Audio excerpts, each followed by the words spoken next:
Israel দেশটাই ছিল না। এই ইহুদি দলগুলি, এই দলগুলিকে সন্ত্রাসী বলে ডাকতো ব্রিটিশরা। যদি পৃথিবীর ম্যাপটা দেখেন, 1945 সালের আগে ইসরায়েল নামে কোনো দেশ ছিল না। তারা একটা ইহুদি রাষ্ট্রের জন্য লড়ছিল। পরে তারা শক্তি দিয়ে ইসরায়েল দখল করে আর প্যালেস্টাইনিদের তাড়িয়ে দেয়। এখন এই লোকগুলি প্যালেস্টাইনের লোকদের বলছে, যাদের দাবিটা আরো জোরালো, তাদের দেশ ফেরত চায়। এখন তাদেরকে সন্ত্রাসী বলে ডাকছে ইসরায়েলিরাই। চিন্তা করেন, হিটলার 60 লক্ষ ইহুদি মেরেছিলেন। তিনি ইহুদিদের বের করে দিয়েছিলেন। তারা প্যালেস্টাইনে যাবে কেন?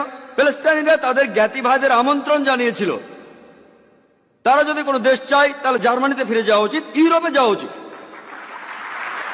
চিন্তা করেন, প্যালেস্টাইনিরা তাদের স্বাগতম জানিয়েছিল। ধরেন আপনার বাসায় একজন মেহমান আসলো, অচেনা সেই লোককে আপনি বাসায় থাকতে দিলেন, আর কিছুদিন পর সে আপনাকে বাসা থেকে বের করে দিল।